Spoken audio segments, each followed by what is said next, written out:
Para muchos, pocas cosas son tan importantes en la vida como las creencias religiosas. Para bien o para mal, su relación con la infancia, su conexión con la familia, su presencia cultural o la dependencia emocional que se desarrolla alrededor de ellas, las convierten en un elemento trascendental. Hay creyentes tan dependientes de su congregación que no conocen amigos fuera de ella, que no tienen familia ajena a esa realidad o que dependen laboralmente de su culto o de las relaciones públicas que se gestan desde él. El fundamentalismo religioso, camino que muchos recorren pero que pocos escogen, convierte a la persona en un ente ecolálico incapaz de hacerle escrutinio a su sistema de creencias, temeroso de las repercusiones que pueda traer dudar, empecinado en insistir en sus sinsentidos, sus mentiras, sus fábulas y sus imprecisiones con la excusa de la fe. Y claro que es totalmente respetable que muchos se involucren y hasta se fanaticen con sus sistemas de creencias, con su Mesías, con sus escrituras sagradas o con su hipótesis de Dios, y por supuesto que es real la sensación dentro de su ser que respalda su creencia, pese a que nadie, ni creyentes, ni ministros, ni pastores, ni sacerdotes, ni rabinos, ni califas, han visto a Dios más allá de las metáforas.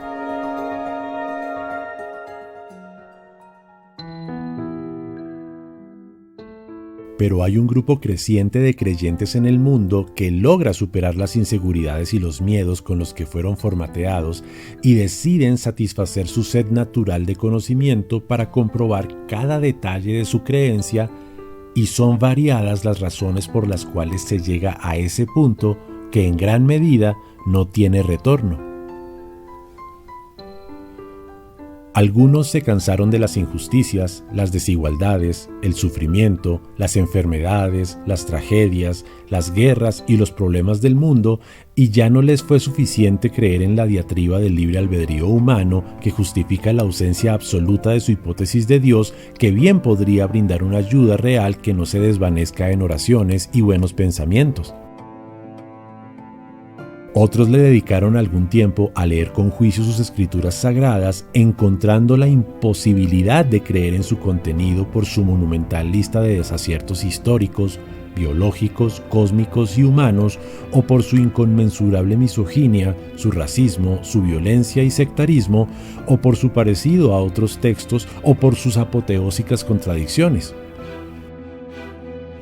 Otros sintieron que Dios los abandonó por una serie de eventos desafortunados que se volvieron insostenibles y se consideraron injustos, derivando en una molestia hacia esa idea a la que se le brindó amor irrestricto, pero que los escogió para sufrir por sobre otros sin merecerlo, por lo que dejaron de ser útiles las analogías como el sufrimiento de su Mesías, o de su madre, o de su pueblo elegido, y dejaron de funcionar las oraciones y el sometimiento.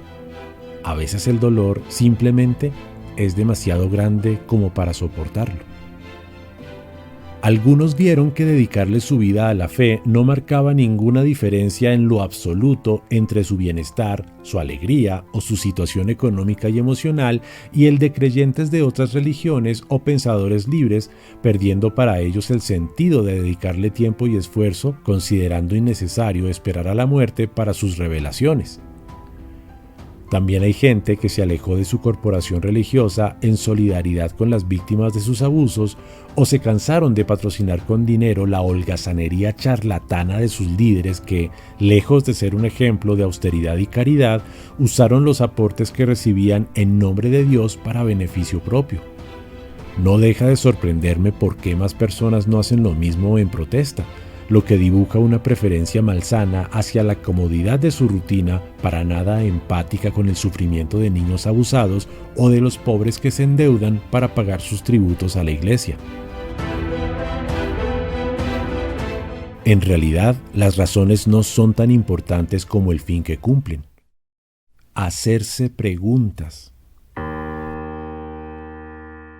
Y es que hay una razón muy clara al auscultar por qué las doctrinas se esmeran en asustar con amenazas físicas y místicas a quien ponga en tela de juicio a las creencias religiosas.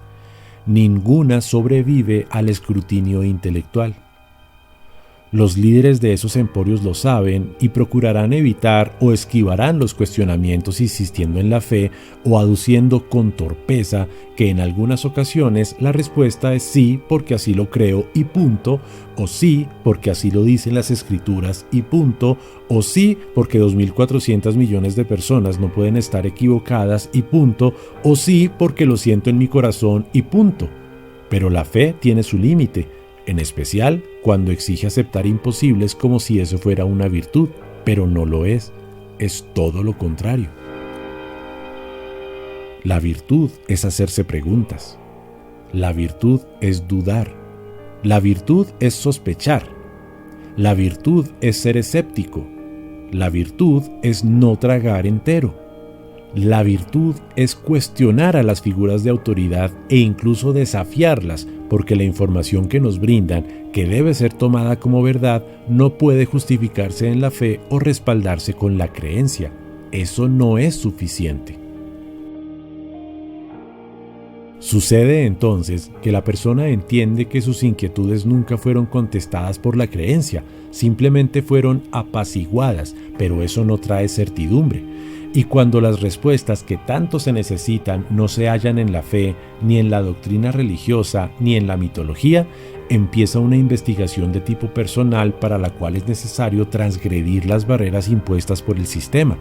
Y entre más preguntas se logran solventar por fuera de la creencia, más se devela la inutilidad de la hipótesis de Dios y de la parafernalia que lo rodea, abrazando a la sencillez honesta, rutilante y desinteresada de la lógica.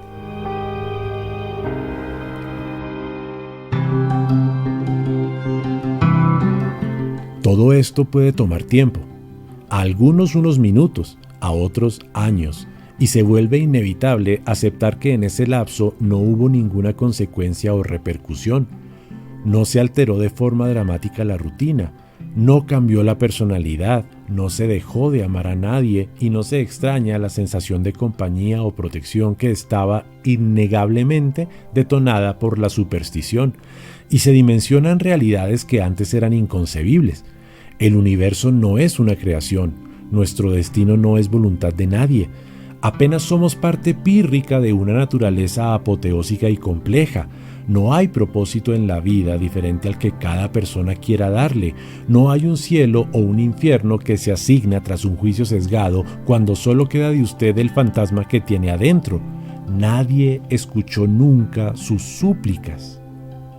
Sus sufrimientos, alegrías, decepciones, logros, amores, pasiones, cualidades y defectos, su historia, sus lecciones, sus problemas, sus fallas y sus aciertos, sus dolores y cada mínimo aspecto de su existencia están contenidos sin forma de escapar en un punto nanoscópico del espacio en relación al universo que llamamos planeta Tierra, y eso no va a cambiar por mojarse la frente con agua bendita o por quitarse el prepucio o por besar el piso. No vale la pena perder el tiempo temiendo a las deidades mitológicas en esta vida que tenemos por azar y que, pese a las vicisitudes, es maravillosa. Y claro, no todo es color de rosa. Alejarse de la fe puede traer consecuencias sociales, familiares o emocionales. Es por eso que muchos creyentes que sienten dudas o que han entendido que fueron engañados permanecen en sus congregaciones, y eso no debería ser así. Pero es la realidad que deben enfrentar aquellos pertenecientes a sectas o cultos dotados de fundamentalismos extremistas. Y todos necesitamos de nuestras familias y tememos que alguno de sus miembros, en especial los de grados cercanos, nos condenen al ostracismo. Por eso es tan importante la educación que se les pueda brindar, porque todos tenemos grandes cualidades y talentos, aficiones, sentimientos, sueños, etc. Y el ateísmo es apenas una parte chiquita de ese compendio que no define a la persona y que no afecta el amor que sentimos por ellos. Lamentablemente, hay gente que le hace caso al oprobioso, arrogante y delirante mandamiento de amar a Dios por sobre todas las cosas, y eso incluye a la propia familia. No son pocos los casos de padres que se desconectan de sus hijos porque decidieron acogerse a creencias diferentes a la heredada o que concluyeron el ateísmo. Mi deseo de fortaleza va para ellos porque es una injusticia que demuestra el enorme daño que pueden hacerle las creencias religiosas a las personas. Aún así, la vida sigue, y si llega a este espacio alguna persona que ha tenido que separarse de su familia por el simple hecho de concluir el ateísmo, espero que sea un aliciente saber el hecho de que no está solo. Sin exagerar, la lista de aspectos positivos que llegan al zafarse de las doctrinas religiosas es generosa.